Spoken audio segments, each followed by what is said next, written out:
y vamos a comenzar nuestra clase, ¿sí?, del día de hoy.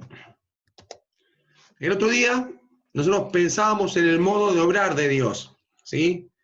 ¿Quién recuerda la historia bíblica? ¿Cuál era? La del domingo pasado. Que Jesús resucitó ¿a quién? ¿Ah? Al siervo. No, fue al hijo de la viuda, ¿sí? Y antes había, ¿sí?, sanado al siervo de un centurión. Y veníamos pensando en el modo de obrar de Dios. Hoy vamos a pensar, ¿sí?, en el modo de obrar de una persona para que sea aprobada por Dios. ¿Sí? Vamos a seguir pensando en el modo de obrar, pero vamos a examinar a las personas y a nosotros mismos. Dice el texto en 2 Timoteo 2:15. Procura con diligencia presentarte a Dios aprobado, como obrero que no tiene de qué avergonzarse, que usa bien la palabra de verdad. Una de nuestras ocupaciones principales en la vida tiene que estar centrada en esto, en que con diligencia, con dedicación, pensemos cómo nos presentamos a Dios aprobados, ¿sí? Y al compartir la exposición bíblica de hoy vamos a meditar con la escena bíblica en este mismo principio. ¿Qué es lo que hace que nuestro andar en Dios, ¿sí?, sea aprobado por Dios? Que lo que yo vivo día a día, Dios diga, bien.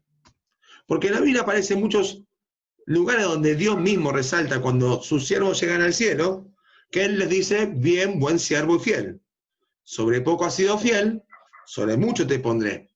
En esa aprobación que hace el Señor, lo que Él está marcando justamente es que el andar de ese siervo fue aprobado. Y uno ve justamente que por ahí no es tanto la abundancia, sino es, como dice, sobre poco has sido fiel, es la mirada de la aprobación.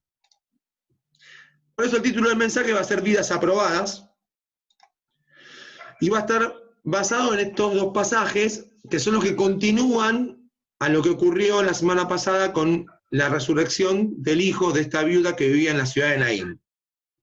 Estos dos pasajes son paralelos, bastante similares, aunque hay algunas cosas que agrega Mateo, ¿sí?, que en Lucas no están. Por eso vamos a verlos a los dos.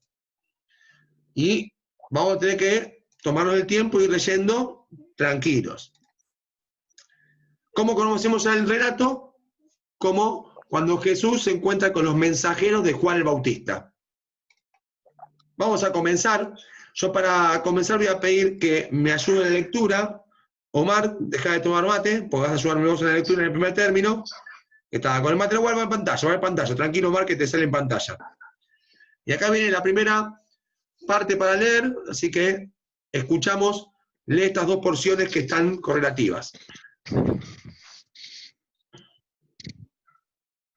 ¿Listo? Sí. Listo. Lucas 7, del 17 al 18. Y se extendió la fama de él por toda Judea y por toda la región de alrededor. Los discípulos de Juan le dieron las nuevas de todas estas cosas. Mateo 11, 2 y 3, o Lucas 17, 18, dice, al oír Juan en la cárcel los hechos de Cristo, le envió 2 de sus discípulos para preguntarle, ¿eres tú aquel que había de venir o esperaremos a otro? Para ir haciendo el relato cronológico vamos a ir combinando las porciones bíblicas para poder ver si es que se complementan. Como en este caso, Lucas empieza a graficarnos la escena y nos dice que la fama de Jesús se empezó a extender por toda Judea y alrededores. ¿Qué fue lo que oyó Juan el Bautista en la cárcel acerca de Jesucristo? ¿Sí? Vuelvo para atrás. ¿Qué fue lo que oyó? Y dejo que lo lean y me respondan.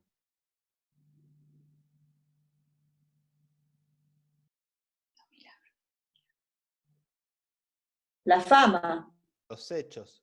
Los hechos de Cristo. Bien, los hechos de Cristo. Ahí en Mateo se resalta que, y al oír Juan en la cárcel los hechos de Cristo, ahí le envió a sus 2 discípulos. La fama la escuchó Juan y todos, ¿sí? y ya era notoria. Pero Juan se quedó más sorprendido con esta cuestión de los hechos de Cristo, ¿sí? Eso fue lo que Juan el Bautista escuchó estando en la cárcel. Esta idea acerca de los hechos de Jesús también aparece en el libro de los Hechos, o los Actos, ¿sí? De los apóstoles, o del Espíritu Santo, porque puede también ser titulado de esa manera. Veamos lo que dice el versículo 1, ¿sí? Dice así: en el primer tratado, o Teófilo, que es el Evangelio de Lucas, hablé acerca de todas las cosas que Jesús comenzó a hacer y a enseñar. Sí, Juan el Bautista escuchó los hechos de Cristo. Lucas nos marca acerca de esta trascendencia de los hechos y las enseñanzas de Jesús.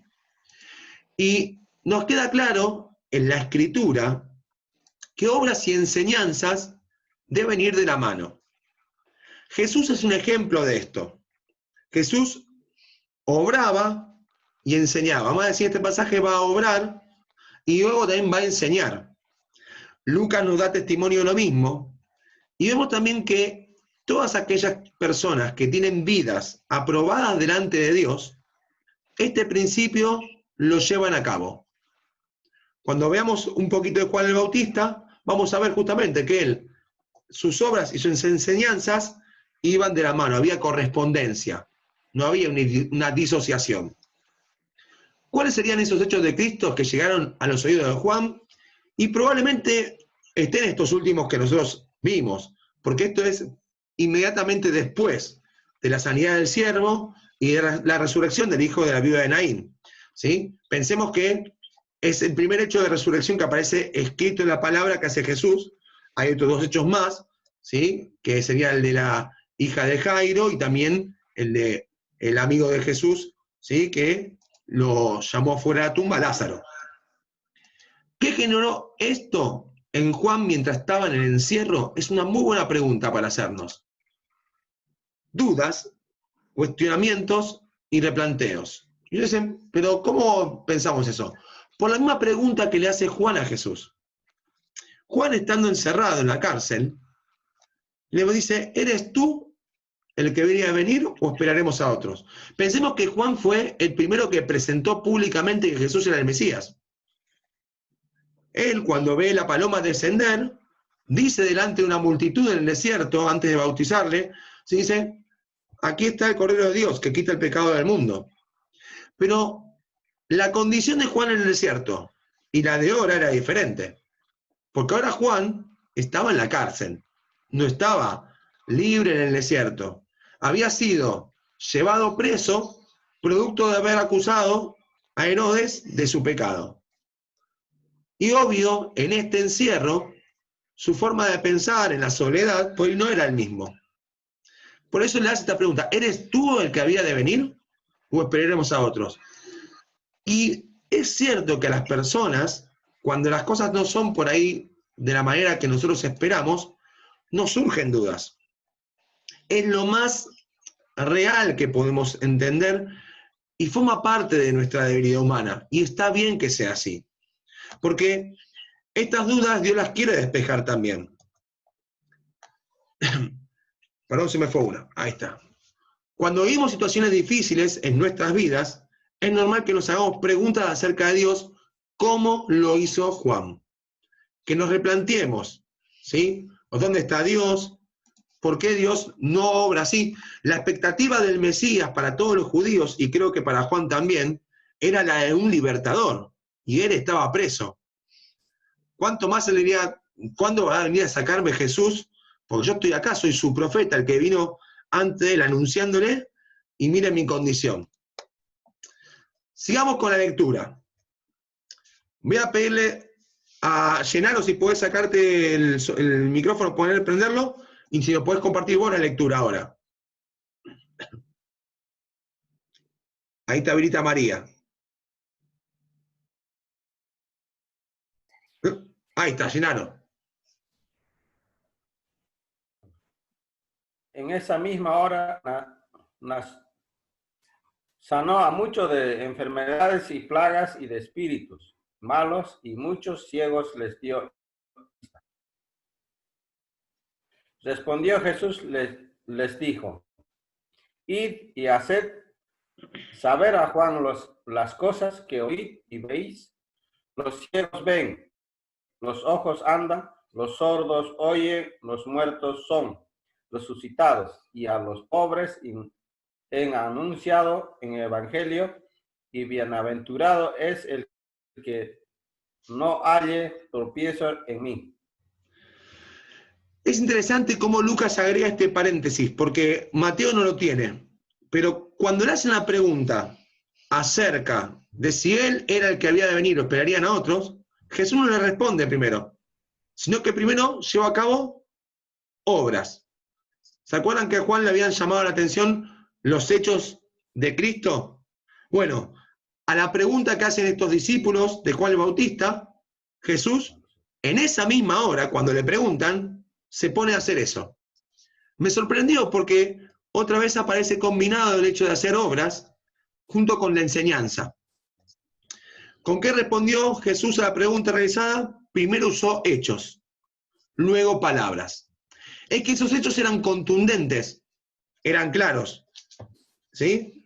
Después lo que agregó Jesús era lo que diríamos la comprobación de esos hechos. Pero los hechos ya hablaban por sí solos y eran la respuesta que Juan el Bautista, por ahí, no desesperaba esa misma respuesta, pero necesitaba oír. ¿Qué decían las palabras? Las palabras que usa Jesús, que acompañan a estos hechos, a estos milagros que hace en esa misma hora, salen de dos pasajes en el libro de Isaías. Uno de Isaías 35, versículos 1 al 10, y otro de Isaías 61. La porción de Isaías 61 Jesús ya la había compartido otras veces. En este pasaje Jesús utiliza dos versículos de los 10. Es un pasaje que habla del futuro glorioso que va a tener la ciudad de Sion y los judíos. Y en todo el pasaje se pinta un cuadro de esperanza. En todo el pasaje, ¿eh? Y se usan 30 verbos en futuros. Después, si quieren leerlo, son 10 versículos nomás. Es muy lindo pasaje. También nos ayuda a recrearnos a nosotros hacia el futuro. Pero hay algo que me sorprendió. Porque hay 30 verbos en futuro, pero en medio aparecen 5 verbos en imperativo. 5 órdenes. Pero el pasaje no está hablando de llevar adelante ciertas acciones. Habla justamente de pintar un cuadro a futuro glorioso. Y lo que me empezó a generar la duda es, ¿por qué Dios puso estos imperativos, estas acciones, dentro de esta escena gloriosa que pinta por el pueblo de Israel? Es muy similar a cuando uno lee acerca de la expectativa que hay para los que van a resucitar en el libro, ¿sí?, de Tesalonicenses. En medio de esas palabras de expectativa que Pablo escribe a la gente de Tesalónica, en un momento dice, alentaos unos a otros con estas palabras. Eso no es pintar un cuadro futuro, eso es hablar de una orden, un imperativo a hacer hoy en presente. Y acá en el libro de Isaías aparece lo mismo. Miren lo que dicen los versículos 3 y 4. Son los versículos que están previos a los que usa Jesucristo. Jesús usa el versículo 5 y 6. Pero en estos dos versículos aparecen los imperativos. Voy a pedirle a Héctor, ¿puedes leer de pantalla? ¿Ves bien? Sí. Ahí con los anteojos, perfecto. Fortaleced las manos cansadas, afirmad las rodillas endebles, decid a los de corazón apocado, esforzaos, no temáis. He aquí, vuestro Dios viene con retribución, con pago, Dios mismo vendrá y os salvará. Cuando lean en sus casas Isaías 35, van a ver que esto es un paréntesis en el pasaje. Vuelvo a decirles, no está. ¿Dónde está? No entiendo con dónde está. El capítulo 35 habla de todas las esperanzas que tiene el pueblo y las palabras que usó Jesús, de que los ciegos van a sanar, los ciegos van a ver, los sordos van a oír, son de este pasaje. Perdón, ¿Sí? perdón, Debo hacer una pregunta. O sea, salen del versículo 5 y 6, de ahí viene Isaías 35. Lo que dice Jesús, exactamente, eso viene de Isaías 35. Hay pregunta, Débora. El que no entienda pregunta, no tenga miedo, Como hace Débora en las clases que me pregunta, no hay ningún problema. Entonces, las palabras que usó Jesús para responderle a Juan después de las acciones son de este pasaje. Pero estos versículos están dentro de ese pasaje. Son estos los imperativos que marca el Señor o Dios en Isaías 35. Fortalecer las manos cansadas, afirmar las rodillas endebles, decid a los de corazón apocado, esforzados y no temáis. ¿Qué hay que fortalecer? Las manos cansadas. Y yo me pregunté, decía, ¿cómo estarían las manos de Juan de Bautista en la cárcel? Y seguramente estaban cansadas. ¿Qué hay que afirmar? Las rodillas endebles. Y yo me preguntaba, ¿sí? ¿Qué es endeble? Es algo que es muy débil y tiene poca solidez, fuerza o resistencia. Y nos tenemos que preguntar, ¿cómo estarían las rodillas de Juan el Bautista en la cárcel? Seguramente estarían endebles. ¿Y a quiénes hay que hablar? Dice ahí Isaías. A los de corazón apocado. Esa palabra que muchos no tenemos presente. En esta porción bíblica, apocado se refiere al abatimiento y al desánimo. ¿Cómo estaría el corazón de Juan el Bautista en la cárcel? Probablemente estaría abatido y desanimado. Porque todo lo que él estaba viviendo allí no le permitía ver esos hechos que él anhelaba ver, del cual él había hablado al pueblo diciendo, este es el Cordero de Dios, ¿sí? Que quita el pecado del mundo. Él es el Salvador y yo estoy acá. Me entero pero no puedo ni disfrutarlo. ¿Qué había que decirles? Lo que dice ahí, esforzaos y no temáis. Me hace recordar a las palabras también que decíamos en Tesalonicenses, esta idea de alentarse unos a otros. Porque dice, vuestro Dios viene, dos veces marca la misma idea.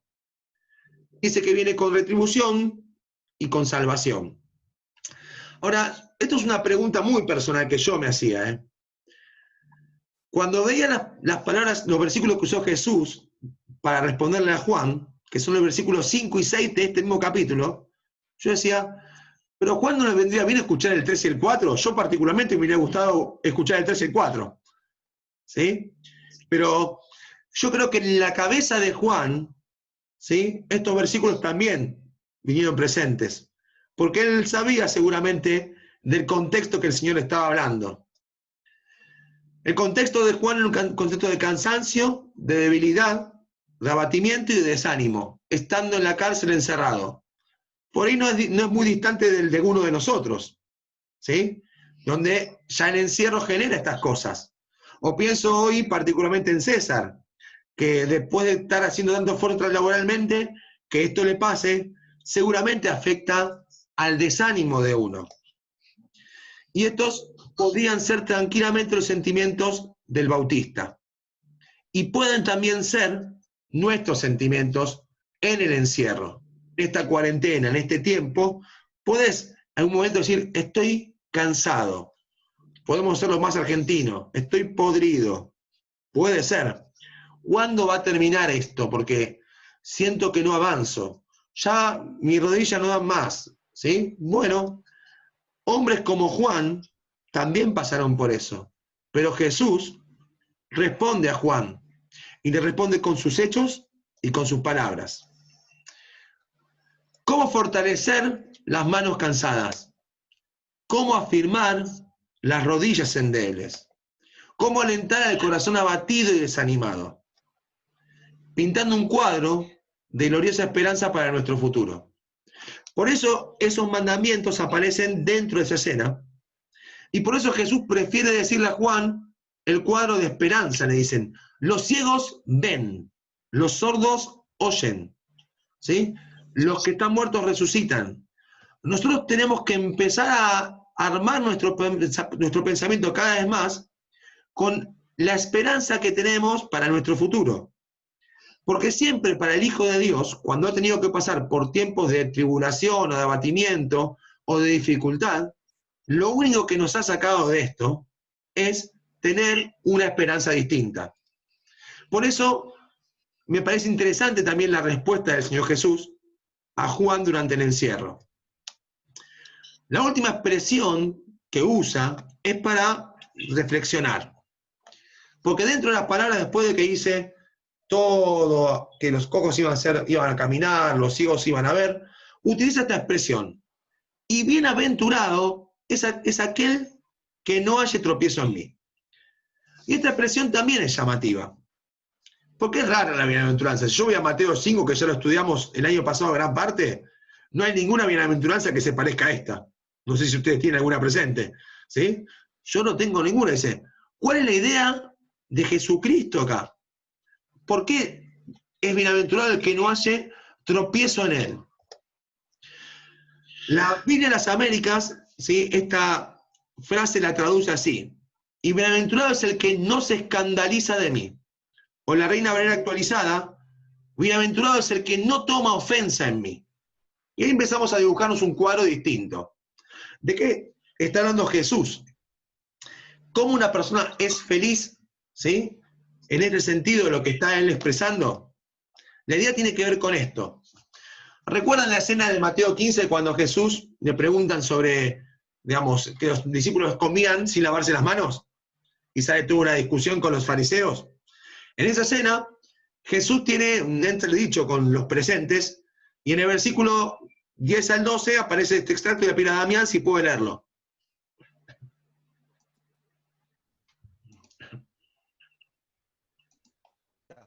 Dice, y llamando así a la multitud les dijo, oigan y entiendan, no lo que entra en la boca contamina el hombre, mas lo que sale de la boca, esto contamina al hombre. Entonces, acercándose, sus discípulos le dijeron, ¿sabes que los fariseos se ofendieron cuando oyeron esta palabra?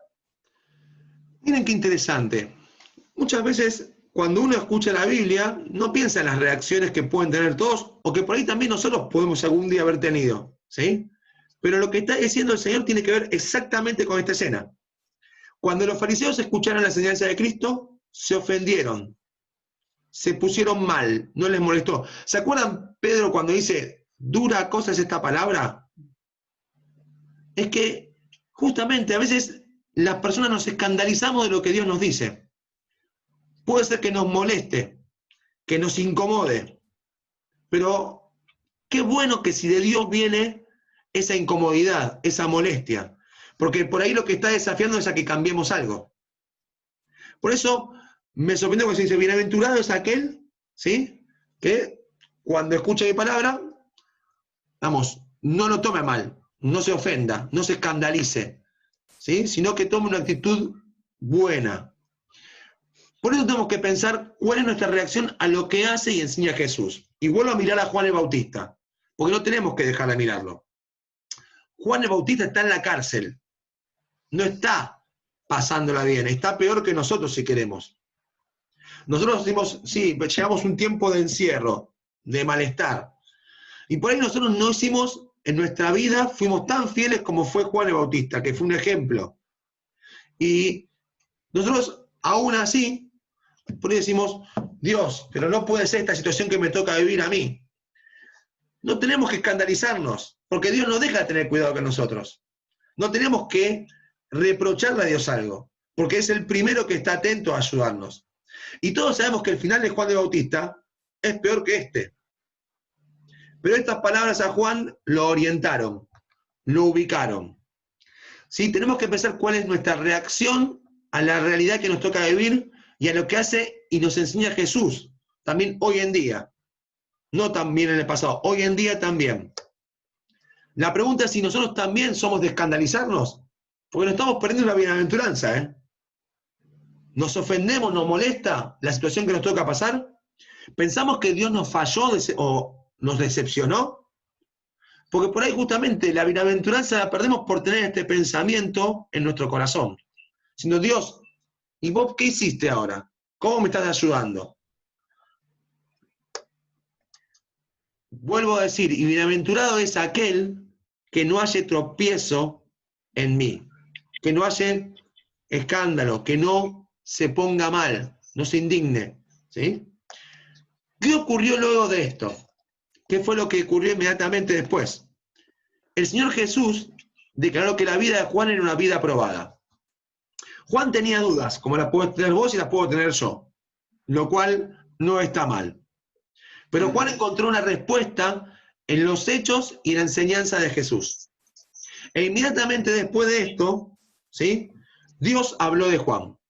Miren que Jesucristo no está todo el tiempo felicitando a las personas por ahí, pero cuando Jesús felicita a alguien, tomemos nota. ¿Se acuerdan cuando hablamos del centurión? Dijo, no hubo fe más grande que la de este hombre, no hay fe más grande que de este hombre en Israel. Jesús no está todo el tiempo marcando esas cosas, ¿eh? Es para resaltarlo en la Biblia, decir, y acá va a hablar bien de un hombre como Juan, de un hombre que podríamos decir en palabras de Elías, ¿sí? Pero de Santiago cuando habla de Elías, que fue sujeto, ¿sí?, a debilidades como nosotros, ¿sí? Las mismas circunstancias, Elías, Santiago lo marca así, Juan el Bautista también, y cualquier cristiano hijo de Dios también. Pero lo que hace que una vida sea probada es lo que tenemos que prestar atención ahora. Es un poco extensa la porción, pero vamos a leerla, ¿sí? Voy a leerla de corrido y después vamos a ir a lo importante. Mientras ellos se iban, comenzó Jesús a decir de Juan a la gente, ¿qué saliste a ver al desierto? ¿Una caña sacudida por el viento? ¿O qué saliste a ver? ¿A un hombre cubierto de vestiduras delicadas? He aquí, los que llevan vestiduras delicadas, en las casas de los reyes están. ¿Qué saliste a ver? ¿A un profeta? Sí, os digo, y más que un profeta. Porque este es de quien está escrito de aquí, yo envío mi mensajero delante de tu faz, el cual preparará tu camino delante de ti. De cierto os digo, entre los nacidos de mujer, no se ha levantado otro mayor que Juan el Bautista, pero el más pequeño en el reino de los cielos, mayor es que él. Desde los días de Juan el Bautista hasta ahora, el reino de los cielos sufre violencia y los violentos lo arrebatan. Porque todos los profetas y la ley profetizaron hasta Juan. Y si queréis recibirlo, él es aquel Elías que había de venir. El que tiene oídos para oír, oiga. Decía que la porción era extensa, pero nos queda esta partecita más, ¿eh? Y en Lucas agrega, y todo el pueblo y los publicanos, cuando lo oyeron, justificaron a Dios, bautizándose con el bautismo de Juan. Pero los fariseos y los intérpretes de la ley desecharon los designios de Dios respecto de sí mismos, no siendo bautizados por Juan. Vamos ahora sí a meternos en las ideas que aquí narra el Señor para ir cerrando, ¿sí?, el mensaje. El énfasis, ¿sí?, el énfasis está en la pregunta que va a hacer el Señor, que le hace 3 veces. 3 veces pone esta pregunta. ¿Qué saliste a ver al desierto? Lo dice en 3 versículos. Y ahí está lo que el Señor le pone como planteo a todos los que están ahí alrededor de él para hablar de Juan el Bautista. ¿Qué fue lo que movilizó a la gente de aquella época a que se dirigiera al desierto? Porque la gente no iba a ir al desierto naturalmente, vivía en las ciudades. ¿Quién saldría de la comodidad de su casa para ir a ver a un hombre que estaba mal vestido, que comía miel y langosta y que predicaba que tenían que arrepentir de sus pecados en medio del desierto? Evidentemente había algo más que veían en Juan, que era que Dios lo había aprobado, que era un hombre aprobado por Dios. Y no pasaba por su vestimenta, ni porque uso por ahí hechos muy portentosos, sino porque Dios estaba con él. Fueron a ver el extraordinario poder de Dios que se manifestó en la debilidad de un hombre. Es que Juan es un ejemplo también muy claro de debilidad, porque lo vemos y no tiene nada, ¿sí? Sale de una casa en las montañas de la tierra de Judea, no era ni de las principales ciudades, y, digamos, estando allí, Dios le encomienda esta tarea, y multitudes, no 1 o 12, multitudes iban a verlo en el desierto diariamente para ser bautizados por su bautismo. Él era un hombre débil, pero donde Dios se manifestó con su poder de manera extraordinaria. La gente salía a ver eso. Y a veces nosotros nos preguntamos, ¿qué es lo que la gente del mundo está buscando? La gente está buscando personas como Juan. No está buscando personas superpoderosas. Personas como Juan, donde lo que se vea no sea que ellos son geniales, sino que son débiles, pero que el poder de Dios hace una obra extraordinaria. Tenemos que replicar este principio en nuestras vidas. Nosotros, los hijos de Dios, hoy en día, tenemos que añorar que Dios dé palabras de aprobación como las que le dio a Juan el Bautista, que las diga de alguno de nosotros. que diga, che, aprobada Rocío, ¿sí? Porque la gente la mire, ¿qué ven en Rocío? ¿Qué tiene de particular? ¿Qué tiene de maravilloso? Por ahí lo que tiene de maravilloso justamente no es todo lo que Rocío tiene, sino lo que Dios hace en la vida de Rocío. O apruebo la vida de Héctor y Estela. ¿Por qué? Porque ¿qué es lo maravilloso? ¿Que Héctor y Estela tienen esto, lo otro? No. Por ahí lo maravilloso de Héctor y Estela es que en su debilidad confían en Dios y que el poder de Dios se engrandece en su debilidad. ¿Qué va a ser lo maravilloso? Lo maravilloso ahora para Abel, o para, pienso para César. Héctor, ¿qué quería preguntarnos? Héctor, perdón, no escuché. Sí. Hay un texto donde dice, bienaventurados sois cuando por mi causa os vituperen y digan todas clases de mal, mintiendo. ¿Puede tener alguna relación en cuanto a la situación de Juan? Seguro. En cuanto a la situación de Juan, sí, eso está en Mateo 5 también, dentro del Sermón del Monte, al final del sermón. Y sí, a Juan le pasó literal eso. A Juan, mintiendo, le tocó esta situación. Pero igual, como bien nos decís, Héctor, él fue bienaventurado, pero también porque todo el poder de Dios siempre se manifestó en su debilidad. Nunca vemos en Juan a un tipo, a ver, un hombre firme, sí, para predicar lo que predicó tenía que ser firme. Pero no era un hombre creído, orgulloso, era un hombre débil, que confiaba en Dios, que se apoyó en Dios, y Dios se exaltó en su poder sobre la vida de Juan. La semana pasada hablábamos de este pasaje, y vimos en el versículo que seguía, el versículo 10, pero hoy volvemos para atrás. Y miren lo que dice 2 Corintios 12:9. Y me ha dicho, lo dice Pablo, bástate mi gracia, que te alcance mi gracia, porque mi poder se perfecciona en la debilidad. Por tanto, de buena gana me gloriaré más bien en mis debilidades, para que repose en mí el poder de Cristo. Primero tenemos la promesa que la conocemos y realmente la recortamos hasta donde dice, porque mi poder se perfecciona en la debilidad, que son las palabras del Señor, a Pablo, y también a todos nosotros. Pero miren qué buenas las palabras de Pablo que continúan. Por tanto, porque el poder de Dios se perfecciona en mi debilidad, ¿sí? Y la gracia de Dios me tiene que alcanzar, de buena gana me gloriaré más bien en mis debilidades. Ahí yo hago un paréntesis y me pregunto, ¿dan ganas que nos gloriemos en nuestras debilidades? Seamos honestos. Algunos dicen, voy a festejar mi enfermedad para que Dios se exalte. Vamos, ninguno de nosotros nos pasa eso, pero Pablo se propuso decir, de buena gana, que decir, no es que me voy a estar quejando de mi debilidad. De buena gana voy a gloriarme en esto porque voy a buscar que el poder de Dios repose en mí. Porque si yo estuviera, voy a poner otras palabras, quejándome de mi debilidad, no puedo ser bienaventurado porque me estaría escandalizando del Señor. ¿Sí? Si yo digo, oh, que esta situación económica porquería que me tocó pasar, y me quejo, en vez de decir, Señor, no tengo nada, pero vos sos todo, ¿me ayudás? En ese caso, cuando yo voy de buena gana y le digo, Señor, no tengo nada, vos sos todo, Dios se complace en que su gracia se manifieste.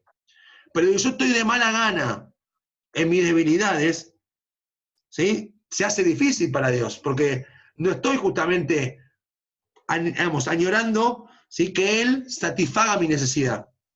Por eso pensaba también esa expresión que decía, repito, bienaventurado aquel que no se escandaliza de mí. Bienaventurado. Cuando llegan los problemas, cuando Juan está en la cárcel, cuando vos la pasás mal, cuando yo la paso mal, sé que es difícil, pero de buena gana tenemos que tomar las situaciones que nos pasan como de parte de Dios, para que en nuestras debilidades el poder de Dios pueda reposar en nuestras vidas. Juan fue un ejemplo de eso. Juan aún en su muerte glorificó a Dios cuando fue decapitado, porque tenían claro este principio, y Jesús se lo recordó. Tomen y resalten esas palabras, pues esas palabras son para nuestros corazones. Son para unirlas a las de Isaías capítulo 35, que decían, sí, hay que afirmar las rodillas, hay que, sí, fortalecer las manos, hay que alentar el corazón apocado, hay que decir, sí, esforzate y no temas. Hay algunas expresiones más que quedan en el pasaje de las cuales debemos detenernos. Una es esta, que sigue hablando de Juan el Bautista y que marca que no hubo otro mayor que él. ¿Sí? Pero también dice que el más pequeño del reino de los cielos va a ser mayor que él. Entre los profetas nadie lo pudo equiparar. Juan tuvo el destino que a veces les corresponde a algunas personas. Y esto que leíamos recién nos pone en ese lugar. Él tuvo la misión de señalar a otros una grandeza en la cual él mismo no pudo entrar. Porque Juan mostró a Jesús, quien murió en la cruz por todos nosotros, pero él no vio a Jesús morir en la cruz. Él no llegó a poder disfrutar. Fue el más grande profeta porque justamente fue el que anunció la llegada del Mesías. Pero se quedó afuera de poder agarrar y experimentar lo mismo que experimentamos todos los hijos de Dios. Y esta situación no solamente le pasó a Juan. ¿Se acuerdan Moisés? Moisés agarró y condujo al pueblo hasta la tierra prometida. ¿Pudo entrar? No. Es otro ejemplo más de gente que tuvo delante suyo la oportunidad de hacer algo grandioso, pero él no terminó de disfrutar. Y él anunció. Moisés dijo, allá está la tierra prometida. Pero él no entró. Juan dijo, acá está el Mesías. Pero él lo vio a Jesús morir. Él murió antes, ¿sí?, que Jesús muriera. Y también quiero poner este ejemplo que es muy interesante. ¿Sí? Todos saben quién es Martín Lutero. Hace una semana Sebastián nos recomendó la película que Osvaldo dijo que estuvo muy buena, ¿cierto, Osvaldo? La de Lutero, ¿te gustó? Osvaldo la aprobó, dijo, le encantó. Pero quiero poner una imagen de un monumento que hay en Alemania, en la ciudad de Worms, donde Lutero fue a pegar la dieta de Worms, las reclamaciones que le hizo a la Iglesia Católica acerca de la doctrina. Este monumento está allí, el que ven ahí arriba, ¿sí? Este es Lutero, con una Biblia en las manos. Pero debajo de la estatua, en cada punta, hay 4 personajes. 4 personajes que no son tan conocidos. Pero por ahí es bueno saber de ellos. Uno se llama Pedro Baldo. Pedro Baldo nació en Lyon, Francia. No se sabe la fecha exacta, pero en el 1170 aproximadamente él comenzó a traducir la Biblia a su lengua. Formó parte de un grupo que son los valdenses, él lo formó. La Iglesia Católica lo excomulgó, lo odiaban. Él sabe lo que hacía, le predicaba en las calles a las personas, cuando nadie predicaba. Y por eso fue perseguido. Otro que está debajo de Lutero es John Wycliffe. Él estuvo en Inglaterra en 1320 hasta 1384. Comenzó también la traducción de la Biblia a su lengua, cuando nadie leía la Biblia. Vos y yo tenemos un privilegio. La tradujo al idioma de su pueblo y resaltó la autoridad de la Biblia por encima de la opinión de los hombres. Porque mucha gente agarraba la Biblia y opinaba, pero no decía lo que decía la palabra de Dios. La Iglesia Católica lo acusó como hereje. El tercero que está ahí es Juan Hus. Yo soy medio fanático de Juan Hus, perdonen que lo diga. Juan Hus nació en la tierra de mis padres, en Checoslovaquia, en la región de Bohemia, ¿sí? Él centró su mirada en la autoridad final de las Escrituras y no en la opinión de los hombres como los otros, y la Iglesia lo excomulgó, lo acusó de hereje y lo condenó a la hoguera. Él muere quemado en la hoguera. Por último aparece Girolamo Savonarola. A este italiano le va a gustar Osvaldo. Nació en Ferrara, Italia, pero se desplegó en la Catedral de Florencia, también en Italia, predicándole a miles en el idioma de su pueblo todos los días. Y hizo lo mismo que los demás, y también fue excomulgado, juzgado y quemado en la hoguera. De estos 4, ninguno por ahí sabe tanto, como siempre hablamos de Lutero, decimos Lutero es el padre de la Reforma. Pero estos 4 son los pre-reformadores. Les pasó lo mismo que Juan el Bautista, lo mismo que Moisés. Ellos trabajaron, lucharon, se esforzaron por algo que ellos después no pudieron disfrutar de manera plena. Pero abrieron el camino, fueron los precursores, ¿sí? Así como Juan. Y eso también es un ejemplo a tomar para nuestra vida. Nosotros a veces decimos, me gustaría estar en el centro de la escena. A Juan no le interesó estar en el centro de la escena. Y a ninguno de estos hombres también, porque ellos tenían que hacer lo que Dios los llamó a hacer. No lo que ellos querían, sino lo que Dios los llamó a hacer. Tuvieron la misión de señalar a otros una grandeza en la que ellos mismos no pudieron entrar. Una grandeza en la cual ellos disfrutan de la gracia de Dios, todos ellos, pero no el camino que abrieron, ellos después no lo transitaron. Ni Moisés, ni Juan, ni estos 4 hombres, porque después vino Lutero y sí transitó el camino de la Reforma. Por otro lado, también dice esto, que es un texto bastante complejo y lo vamos a hablar muy rápidamente, pero la idea aquí es la siguiente, y es que en el reino de Dios siempre sufrirá violencia. Como vemos acá, Juan sufrió la violencia, es un hijo de Dios. Siempre habrá hombres salvajes que quieran destrozarlo, como pasó con Juan o con el mismo Señor Jesucristo. Por eso dice después, y los violentos lo arrebatarán, porque la idea de las palabras del Señor son estas. El que lo tome desesperadamente en serio al reino de Dios, lo va a arrebatar con una actitud que sobreponga a la violencia. Quiere decir que las pruebas, las dificultades, o como bien decía recién Héctor, ¿sí? Aquellos que van a ser vituperados por el nombre del Señor, no tienen que hacernos menguar la fe, caer la fe, sino que tenemos justamente sobreponer con una actitud desesperada, porque sabemos que es lo mejor que nos puede pasar seguir a Jesús. Y tenemos que tener una actitud tan desesperada de querer arrebatarlo aún ante las dificultades. Y Juan tuvo ese ejemplo.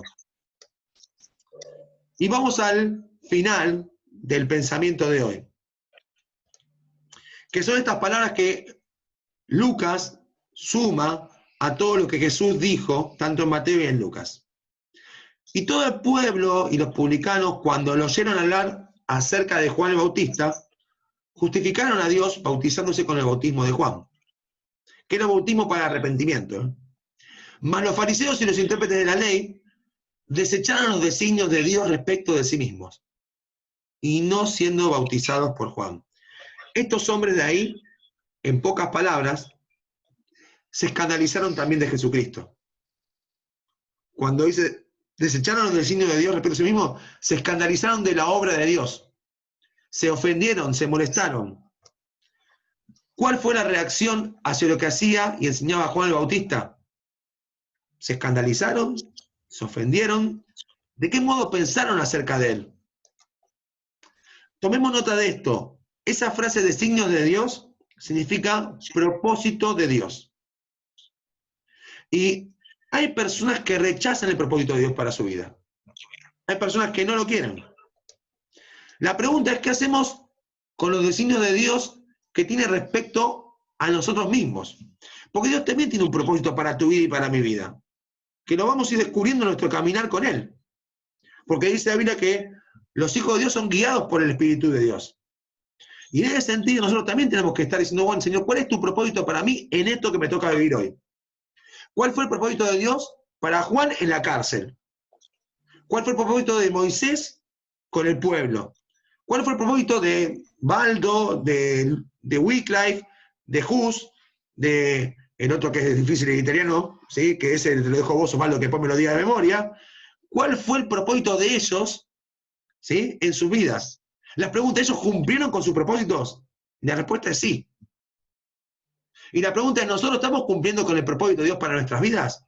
Porque lo que hace que una vida sea aprobada por Dios tiene que ver con esto, con que yo cumpla con el propósito de Dios para mi vida.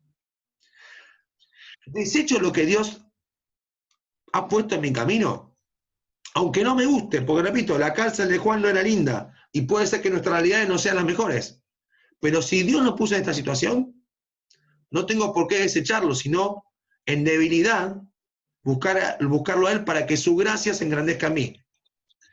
Y esforzarnos, tomarnos, porque si la situación es violenta como la que dio Juan, bueno, con violencia ir y arrebatar estas situaciones porque son las que Dios nos dio, no desanimarnos. Ir hacia adelante, esforzarnos en la gracia, como decíamos domingos anteriores. Este es el gran desafío. Juan el Bautista tuvo una vida aprobada por Dios. Jesús lo dijo. Dijo, este hombre aprobó y hizo que todos los escuchen.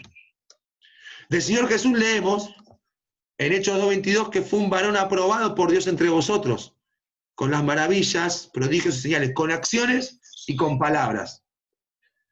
Porque con palabras es fácil querer sacar aprobado, ¿sí? Pero yo le escuchaba a las chicas cuando hablaban acerca de rendir examen, puede ser que rindan el examen, pero después cuando llegan los hechos de la vida, Ahí nos damos cuenta si aprobamos los exámenes.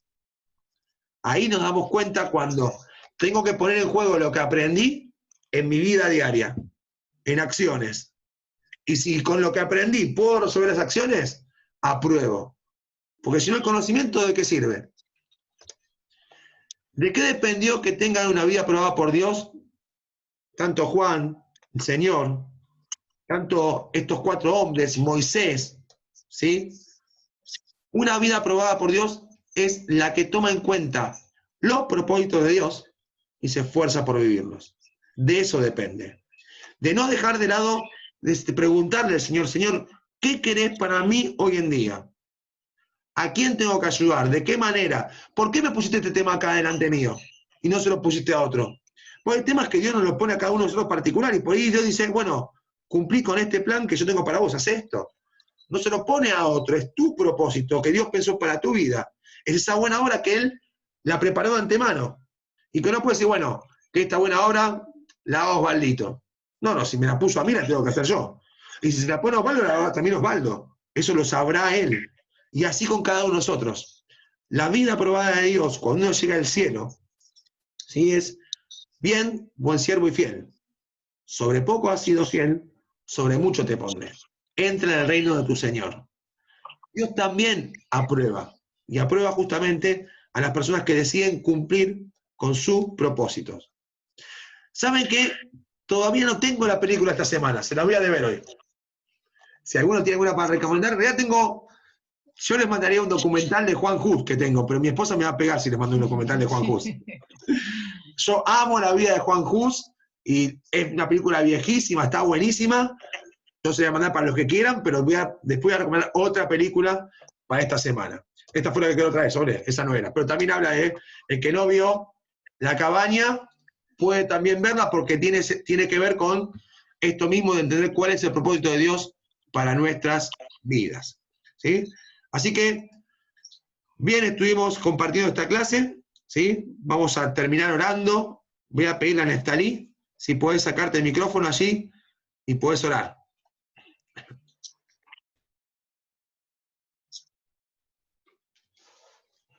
Amado Señor, te damos gracias, estamos agradecidos por esta tarde. Tú has permitido, Señor, que podamos disfrutar en familia, podamos estar conectados de diferentes lugares. Gracias, amado Señor, por tu palabra, porque nos enseñas y nos haces un desafío para que nosotros podamos ser aprobados. ¿Cuánto nos cuesta, Señor? ¿Cuánto nos cuesta responder en diferentes situaciones donde nos podamos encontrar? No podemos responder de la manera más aproximada como tú quieres, Señor, pero tú estás con nosotros y nos has acompañado, nos consuelas, nos hablas, y también te pedimos por César, Padre, que tú lo puedas aliviar, que tú le des fortaleza y Amén. que lo puedas sanar, Padre Celestial. Te pedimos también por su esposa, por su salud, por su embarazo. Te pedimos, Señor, que tú estés en ese hogar. Y también, seguramente muchos hermanos también están en la misma situación. Y te pedimos también por Abel, que tú le consueles, Padre. Así te pedimos en el nombre de tu Hijo amado. Amén. Amén, Señor.